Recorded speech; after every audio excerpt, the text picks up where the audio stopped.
are letting him take over your mind completely and almost lose your life because you are letting this fear take you over. You are not trapped, that you can overcome your fears and you do not have to let them consume you. Hello, and welcome back to the Trauma Flavored Chapters. I'm Serenity, and this is a place where I share my past and present chapters with you completely unfiltered to create pure connection and healing.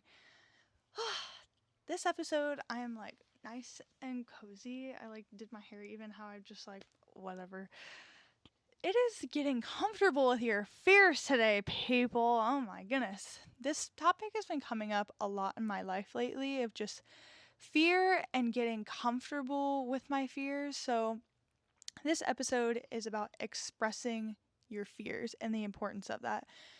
And why I chose this episode is because I cannot remember what episode it was. I talked a little bit about, I was like, oh, I'm going through like stuff with my biological dad and like I'm just kind of healing a lot of stuff and I don't really want to talk about it right now. But today is the day I'm going to talk about it. So, yeah, just a few months ago, I was processing a lot of past trauma with my biological dad. A fear came up that was very irrational, but no matter the fear, I don't care if it's irrational or not, it feels real. And I had this fear of like, I found a similarity between me and him, and I felt like, oh my God, there's something similar between us. And if you don't know, I don't talk to my biological father, neither does any of his other kids, and he's just not a great guy. He has a lot of his own trauma and shit that he never dealt with and is putting it on other people. So I urge you to get help and make sure that you are taking care of yourself, because it's not okay to put your feelings and hurt and past and just all of your unhealthy behaviors onto other people. And it's like you can have things that you are going through or that aren't okay, or even behaviors that are okay, and you can acknowledge them and you can go through them and you can change them if you want to change. You have to make the decision to change, and he has never ever have made the decision to change and heal. And that's not my problem. So, and I'm here to help people. I'm here to help you and help you heal and help create connection, but I'm just here to be honest too of like, if you have behaviors and if you have things that are not okay, it's not okay to put onto other people. Anyways, that's a little background on him. So I quit talking to him when I was 17, and so I found a similarity between just how impatient and sometimes quick to anger I can be. And I was like, oh no, that's something, we have something, and we have something in common. And then that turned into a major fear of like, okay, well, if there's something similar between us, am I genetically like, and is it inevitable that I'm going to turn into a bad person? Like, am I, because he has lost so many people in his life because of who he is. And my biggest fear was like, oh my God, no one's, I'm going to lose all of my friends. I'm going to lose all of my family and no one's going to love me. And it felt very real, and I was terrified. I was like, oh my God, I'm going to be just like him. Like, if I have his genetics, am I genetically like going to end up like him? Is there any way around this? Like, and I began to spiral and spiral and spiral. And warning of uh, suicidal ideation. And it got so bad that I was like, there's no way out. I felt trapped. I felt like there was no way out, that I was just inevitably going to be him, and that I was like, well, my mom did not love him because of the ways that he was, and she did not like him and did not want to be anywhere near him. And I was like, if she doesn't love him, that means she doesn't love me. And I couldn't live with the fact that we had anything in common. That I thought the only way, if I was like, oh my God, what if I can't change my behavior? My behavior is so bad, like this is not okay. I'm not a good person. And I was like, oh my God, if my mom like knew like that I was acting like this, that she wouldn't love me, and then I'm gonna lose all my friends and no one's gonna love me. And what if they find out, and I put in quotation marks, or if you're not watching, air quotations, of like the real me, then I'm gonna lose everybody in my life. And I felt like I couldn't live with that. And when I was a teenager, when my mom had passed away, I definitely had plans of suicide, and have like I was very close to suicide and very much making plans. And so I'm familiar with the feeling of feeling trapped and feeling like there's no way out and that there's only one option. And so I began to plan. I began to just explore my options, and I felt like I didn't have any options. And the reason I'm talking about this today is because I want you to know that there is another option. I'm going to give you steps of ways that you can express your fear, that you are not trapped, that you can overcome your fears, and you do not have to let them consume you. This is not, there's a way out. You do not have to let your fears consume you. And they can be little, they can be big, but it doesn't matter how small or big your fears are, they can consume you, and mine did. And so I had called my therapist, and I was like, I have plans of action and I feel like there's no way out. And I was freaking out, and I was like, I need help. Like, I need help. I don't trust myself right now. And so, and I hope this doesn't come off as like, oh, she was just so dramatic, she found something in common with her dad. Like, none of my, all of my siblings don't talk to him. None of my family talks to him. Like, my biggest fear is to be him. This is one of my biggest fears, is that I would end up like him and that I don't have anyone that I love in my life. And so, yeah, I hope it just doesn't come across as, oh, she's dramatic. Like, it's fears are very real, and they're not something to put shame on, no matter the size of them. And so, yeah, I will be looking over here a little bit because I have my computer to keep me on track. So yeah, I went to a really dark place that I didn't know was still in me. And where am I going here? So by not share, so I did reach out to my client, my therapist, and I just shared my fears. I was like, well, I feared that I didn't trust myself, because I was like, I have plans of action. I don't trust myself right now. And I feel like I'm not trustworthy. And so I felt like the more and more I kept quiet about this, I didn't tell any of my friends. I only told my therapist. I didn't even tell like my brother. I just like kept quiet.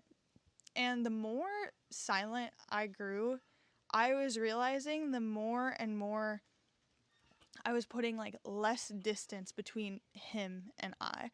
I was creating like, it felt like I was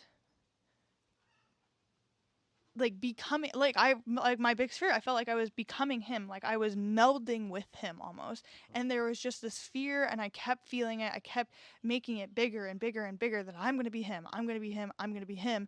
And I just felt like that was my future no matter what.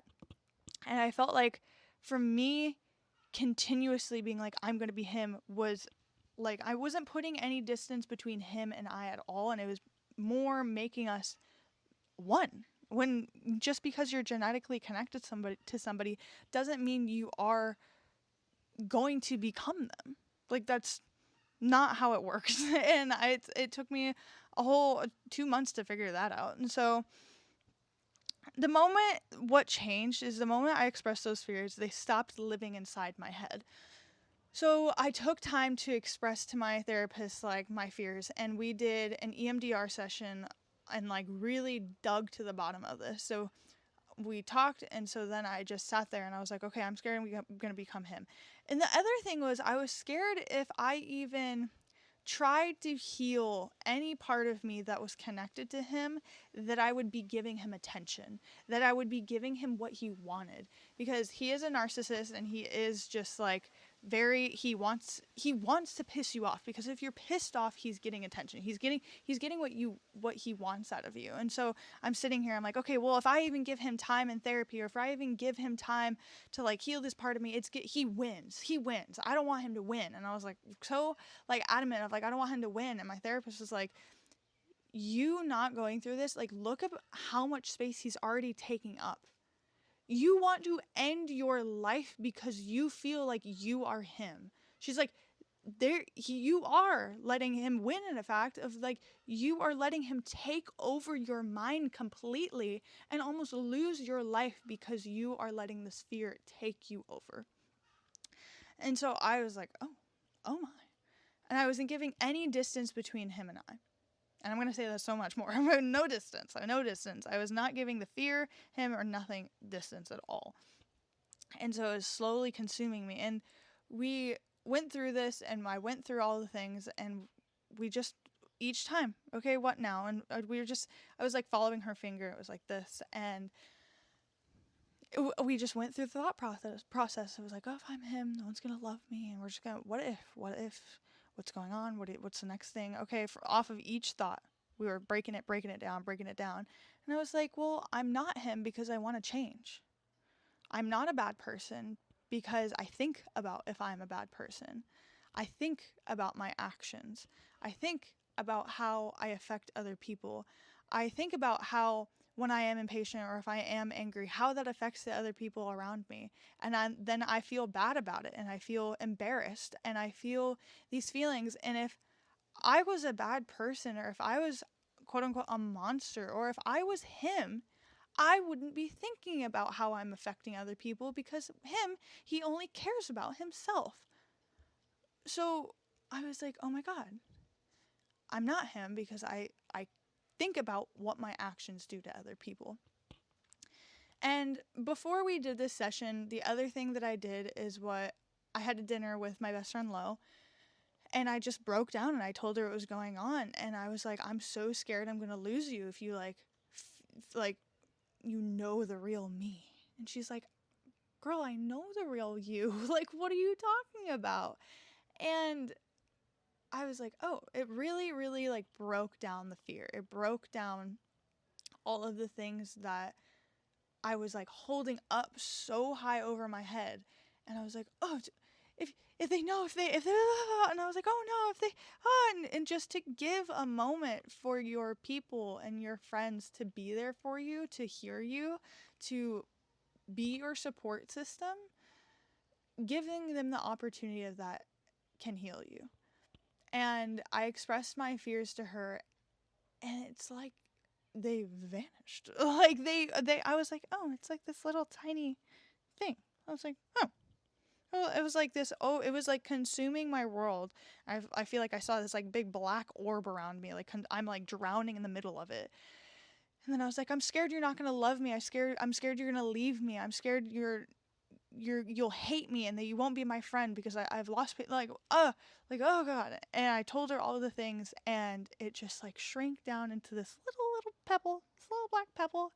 And I was like, oh, yeah, it's a little scary, I guess. Like, I was just like, oh, okay. And I feel like this is important to talk about because I think sometimes it's easier to stay scared. It's sometimes easier to live in the fear. And my depression had come back, especially during this time. And sometimes it's easier to stay depressed and to stay sad and to stay where you're at, because it's sometimes way harder to make the effort to get out of it. It's easier sometimes, and it's not the right thing to do, but sometimes it feels so much easier.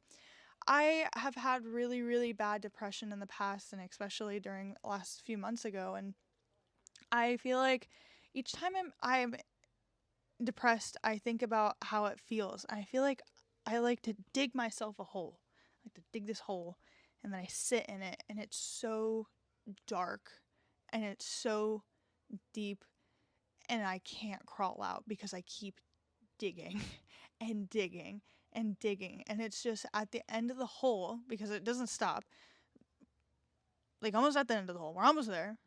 I just hear like these voices, and it's just like, it's my voice being like, you're gonna be him. You suck. No one's gonna love you. You're gonna be him. Everyone in your life is gonna leave you. And that's when my depression's just so bad. It's in my internal dialogue. It's just you're in this dark hole, and it's just these voices passing by.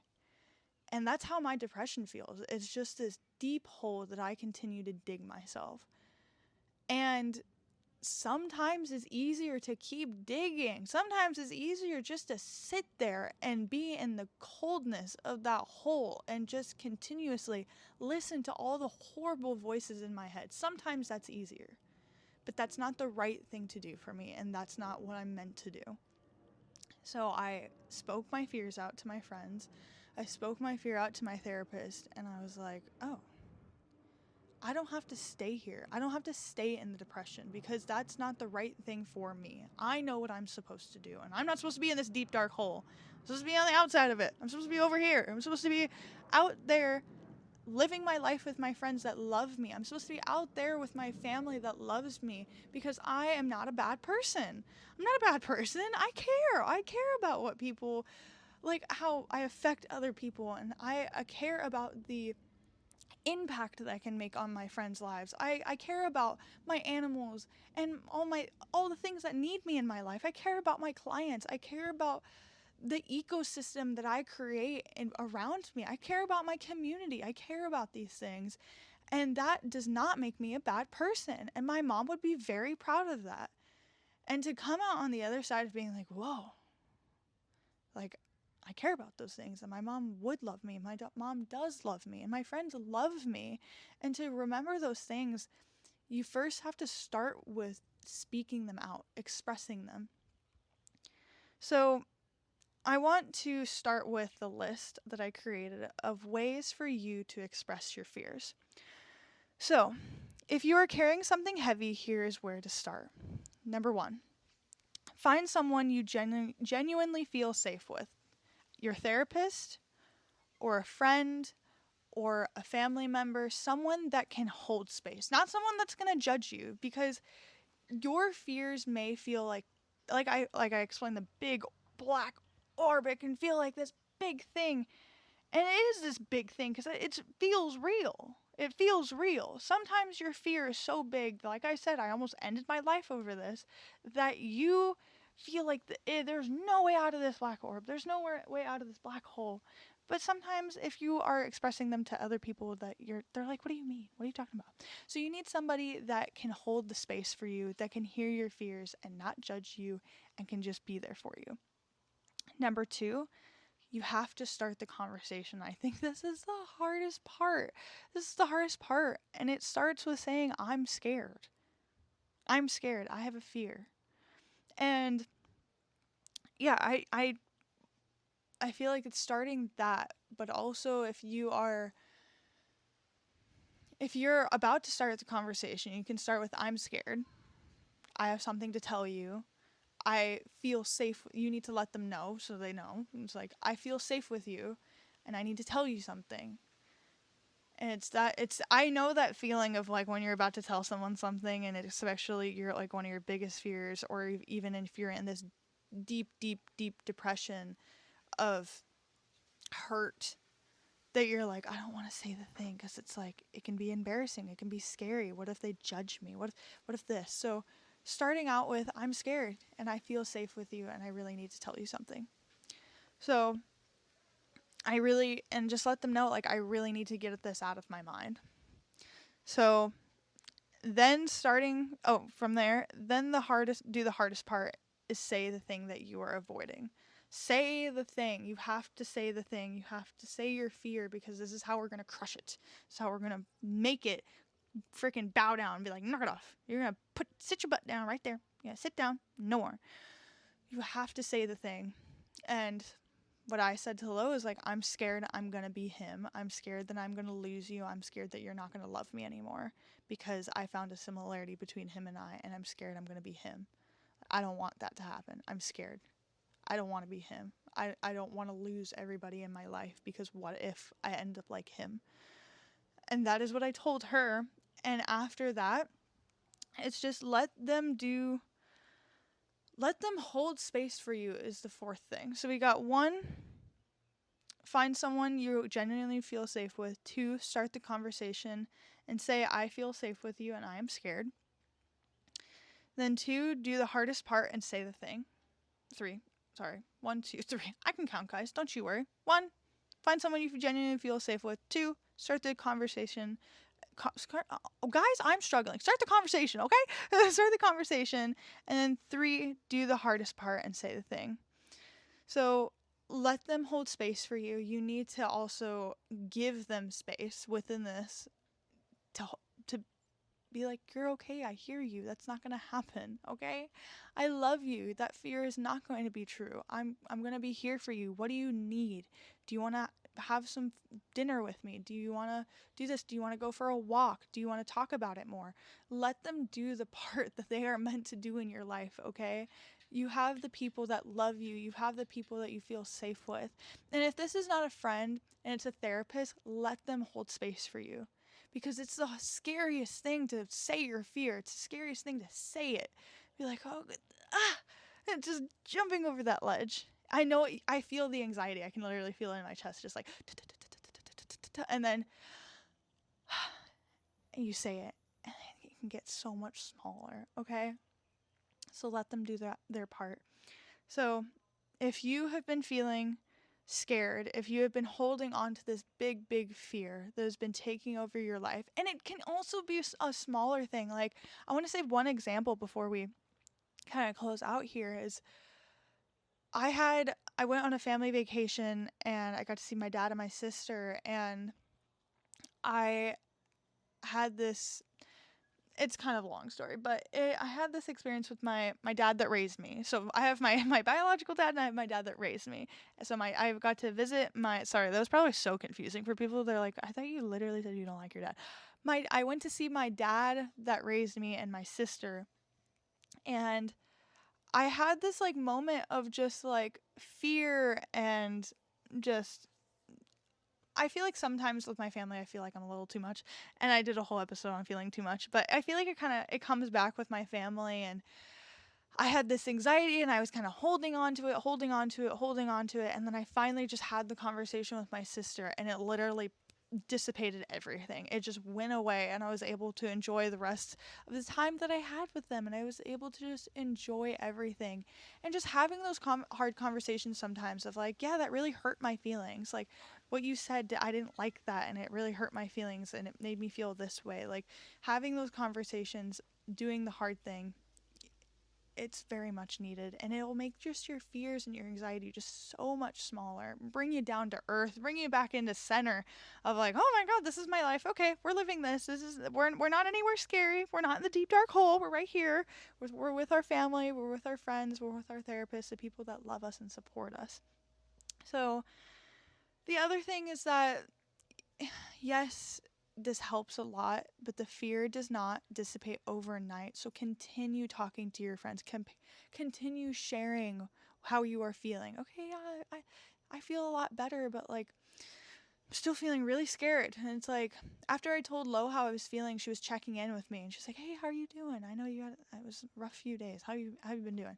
And so expressing those things and telling your friends and telling them, and so they can check in on you. I told my other friends I was kind of hiding it from, like, yeah, I was thinking about ending my life. Like, I was thinking about ending my life due to this and that, and I just wanted you to know that because I love you and I feel safe with you, and I just wanted to share that with you. And I told my friends that, and they're like, oh my gosh, like, we love you. We don't want you to go anywhere. Like, please stay right here. We don't want you to do anything like that. So please, like, tell us next time that you're feeling like that. Please tell us your fears. Please share that with us because we want to help you. And that feels so much better than holding on to these huge feelings that are like, oh my God. So they don't disappear overnight. Continue to check in with your therapist, continue to check in with your friends, and continue to express your fears, okay? They don't go away right away, but they will over time, okay? So, yeah, I just, yeah, the bravest, I'm looking back at my notes of just making sure I want to say everything that I want to say is like, yes, it doesn't always go away. Like, they get smaller, but the bravest thing you can do is say it. The bravest thing you can do is just say it. And also, after you speak them out, they no longer have space to consume you. That is the bigger thing. Is like once you speak them out, they get so much smaller and they don't have so much space to take you over, okay? You don't want your fears to consume you. So we are not letting that happen and we're speaking them out. So, just say I'm scared. I'm feeling scared right now. And this is what I'm fearing. Even if it's not too, even if it's little, even if it's big. Sometimes, like, I'm thinking about if you're going to a job interview and you're like, oh, you have this anxiety ridden task and you're like, oh, I have an interview I don't want to go to. I'm scared. Oh, I'm having so much anxiety. Say the thing to your partner. Say the thing to your friend. Text your therapist. Hey, I'm feeling scared. I'm feeling anxious right now. Because as soon as they hear that, it's not giving so much space to your body and your mind and everything to consume you. And that then as soon as you say it and your friends go, oh, I love you. It's going to be okay. It's going to go great. Oh, okay. That feels a lot better. It feels so much better after that. So I felt like it was really important to do this episode because I had shared before of being like, yeah, I'm going through some things. I'll tell you later. So, we're unfiltered here, okay? We're completely unfiltered and uncensored here. So I wanted to share that with you guys and let you know that you are going to be okay. It's going to be okay. Okay? Okay? It's going to be okay. And just say, I'm scared. Don't let it consume you. So, we have a new part of this podcast. We have a new part of this podcast. I'm really excited about it. And it is called the Community Chapters. Before we end it out here, we are doing a Community Chapters. And you're like, what the hell is a Community Chapter? It is a place for you to connect with me. Is if you can send me your fears. There we go. It is a place for you to just share what is currently happening in your life or even a past chapter. I want to hear your chapters, okay? So you can email me at the traumaflavoredchapters@gmail.com or you can DM me on Instagram at the traumaflavoredchapters or you can even comment down below even if you're comfortable with that. So if you just want to email them to me and you don't want them shared on the podcast, you can also share them anonymously. Why is that word so hard? You can share them and it can just be you and I. We don't have to share it to the podcast, but I would love to be able to share and so people know that we're connected now here, okay? So share your fears. Maybe tell me one of your fears. Tell me a scary moment you had in your life and you're like, oh, this felt crazy.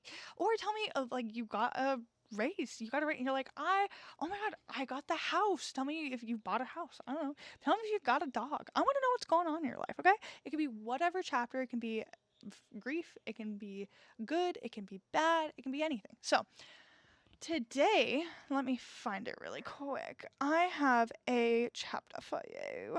Community chapter. Okay. This one is from Reddit.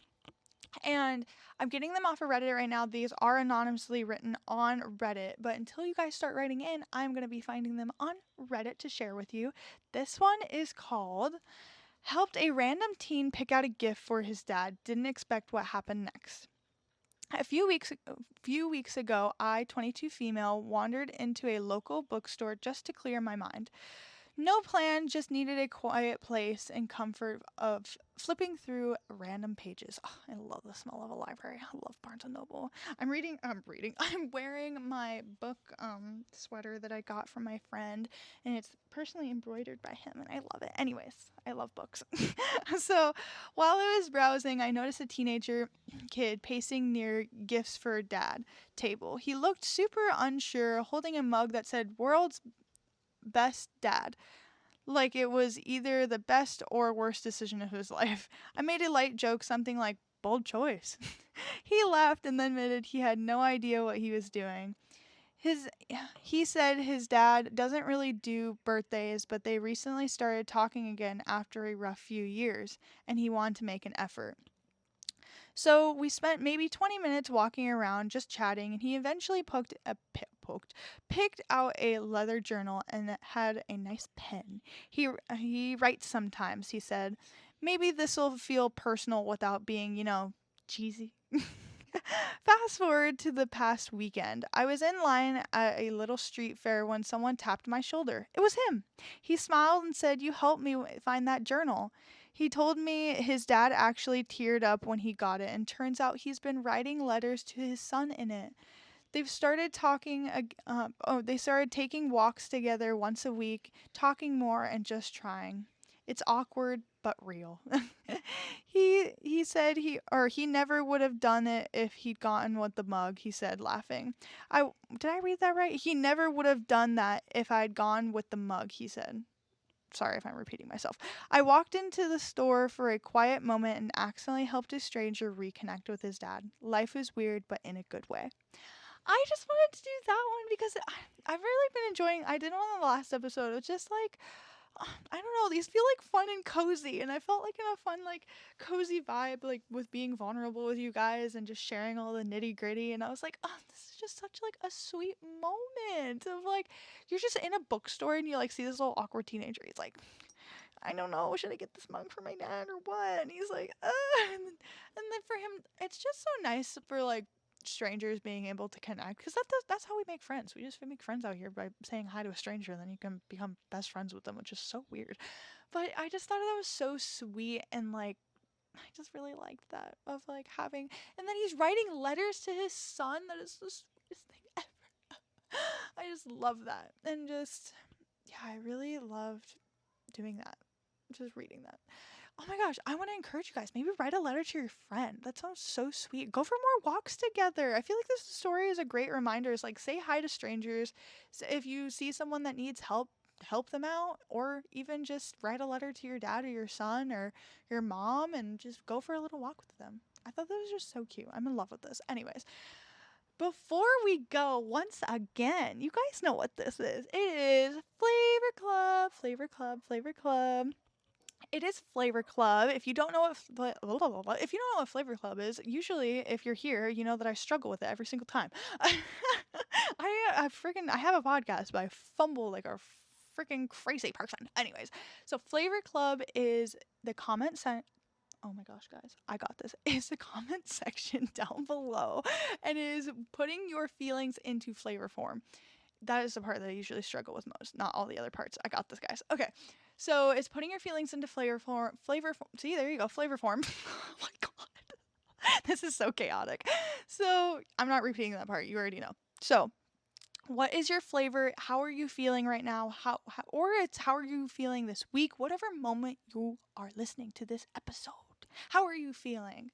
So I'm trying to think of my flavor. What is my flavor? I feel like it's like cozy, even though like it was this like uncomfortable fear episode. I just like thought of cotton candy for some reason. I don't really like cotton candy. Why is this taking so long? Brain, think. I feel like I am like a piece of chocolate cake. I am a piece of chocolate cake, and I feel like that's like one of my comfort like snacks.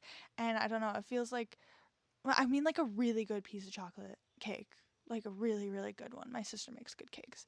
I think that's probably why I thought of it. Like my sister is like a good baker, and yeah, just some yummy chocolate cake, just like a little cozy like moment. Anyways, what is your flavor? That is how I'm feeling. I'm feeling like a cozy like chocolate cake, and it's just like really yummy, and you can like it's so like thick and savory that you can like take your time eating it.